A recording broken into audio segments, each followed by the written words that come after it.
Hello everyone, welcome to my YouTube channel Class 12 Math with Priya। Last class में हमने exercise 1.1 का question number first discuss किया था, question number 9 का first part. And आज की क्लास में हम डिस्कस करने वाले हैं क्वेश्चन नंबर 9 का सेकंड पार्ट। तो देखते हैं हमारे पास क्वेश्चन नंबर 9 क्या है। क्वेश्चन नंबर 9 हमसे कह रहा है show that each of the following relation are in the set ए।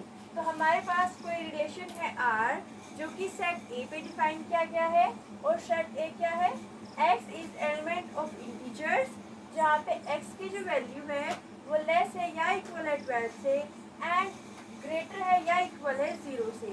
ये है हमारे पास सेट ए। तो सेट ए को हम किस तरीके से बनाएंगे। सेट ए हो जाएगा हमारे पास a इज इक्वल टू, यहाँ पे 0 इंक्लूडेड है क्योंकि यहाँ पे इक्वल टू का साइन है, और कहाँ तक जा रहा है ये 1 2 3 एंड सो ऑन 12 तक जा रहा है। तो ये हो गया हमारे पास सेट ए। तो ये हमारे पास सेट ए है।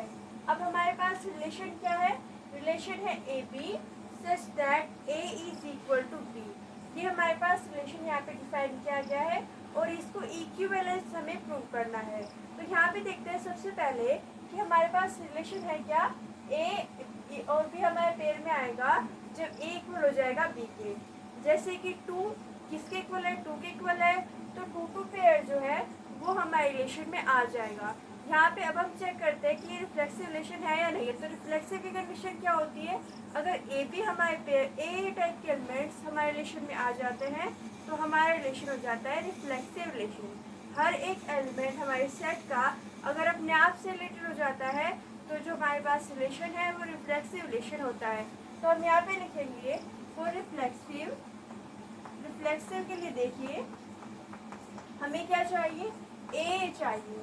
तो हम यहाँ पे ए पुट करेंगे, तो हमारे रिलेशन में ए पेयर के लिए हम यहाँ पे पुट करेंगे ए, तो बी की जगह पे पुट करेंगे आप ए।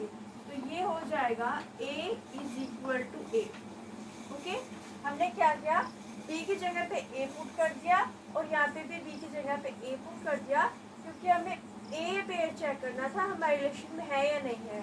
तो ए जो है वो इक्वल होता है ए के, तो हमारे पास ये जो ए पेयर है वो हमारे रिलेशन में आ जाएगा।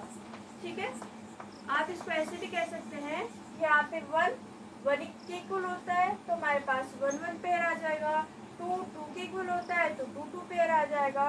तो इस तरीके से ऑल ए टाइप के जो एलिमेंट्स है वो हमारे रिलेशन में आ जाएंगे। So has R is reflexive relation. R जो है वो रिफ्लेक्सिव रिलेशन हो जाएगा। एक बार फिर से देखिए, हमने कहा कि ए हमारे रिलेशन में कब आएगा, जब ए इक्वल हो जाएगा ए के, और ए तो इक्वल होता है ए के, इसलिए ए पेयर हमारे रिलेशन में आ जाएगा तो आर हो जाएगा रिफ्लेक्सिव रिलेशन। यहाँ पे जो ए है वो रिप्रेजेंट कर रहा है इसके एलिमेंट्स को, ए सेट के एलिमेंट्स को। तो ये हो गया हमारे पास रिफ्लेक्सिव। अब हम चेक करेंगे कि क्या ये रिलेशन सिमेट्रिक रिलेशन है। अब हम चेक करते हैं कि हमारा रिलेशन सिमेट्रिक रिलेशन है या नहीं है। तो सिमेट्री की कंडीशन क्या होती है, अगर ए भी हमारे रिलेशन में है तो उसका उल्टा बी ए हमारे रिलेशन में होना चाहिए, तो हमारा रिलेशन सिमेट्रिक रिलेशन होता है। यहाँ पे हम चेक करते हैं कि ये हमारा रिलेशन सिमेट्रिक है या नहीं है। तो यहाँ पे हम इलेक्ट कर लेते हैं कि हमारे पास 1 जो है वो हमारे रिलेशन में है या नहीं है।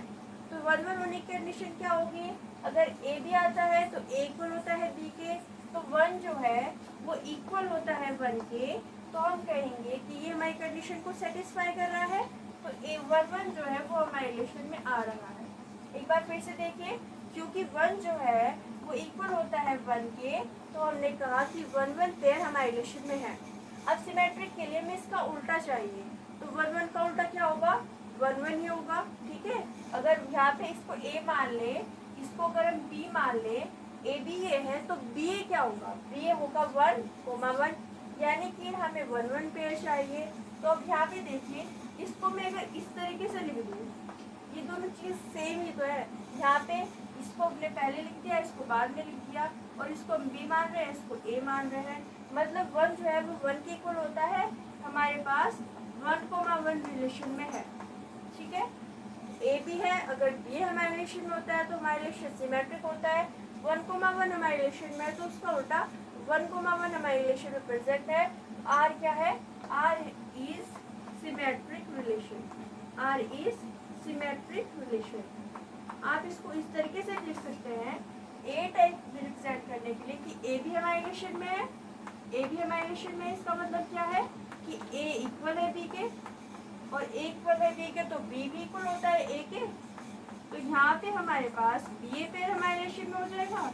अगर ए भी है बी है तो आर हमारा क्या हो जाएगा, सिमेट्रिक रिलेशन हो जाएगा। तो आप इसको इस तरीके से रिप्रेजेंट कर सकते हैं या कोई एग्जाम्पल लेके भी आप इसको दिखा सकते हैं। अब हम चेक करेंगे कि हमारा ये रिलेशन ट्रांजिटिव रिलेशन है या नहीं है। अब हम चेक करते हैं कि हमारा रिलेशन ट्रांजिटिव रिलेशन है या नहीं है।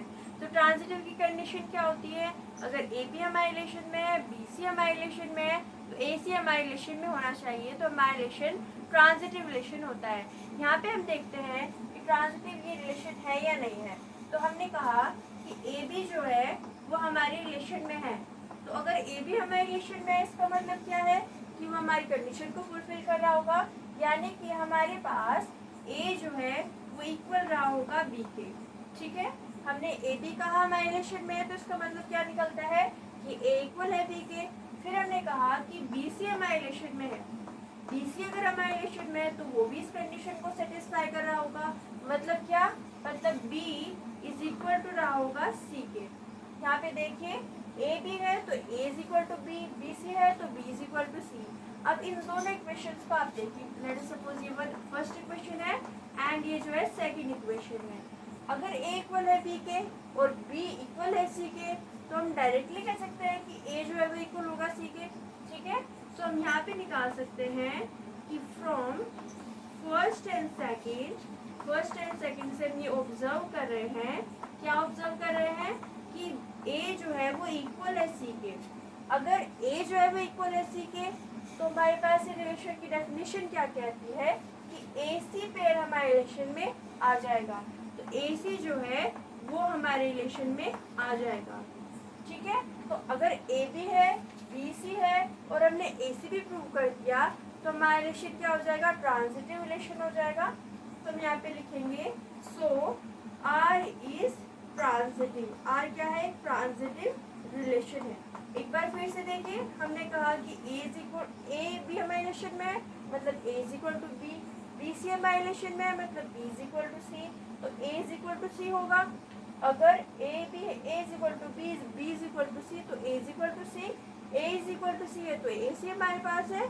अगर ए बी है बी सी है तो ए सी भी हमारे पास है, मतलब आर क्या है, ट्रांजिटिव रिलेशन है।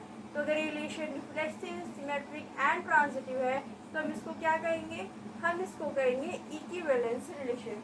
सो R is equivalence relation, equivalence relation. ये था हमारे पास क्वेश्चन नंबर 9 का सेकेंड पार्ट। नेक्स्ट क्लास में हम डिस्कस करेंगे question number 10। Thank you so much for watching. हमारे चैनल को लाइक कीजिए, सब्सक्राइब कीजिए एंड अपने फ्रेंड के साथ शेयर कीजिए। Thank you so much.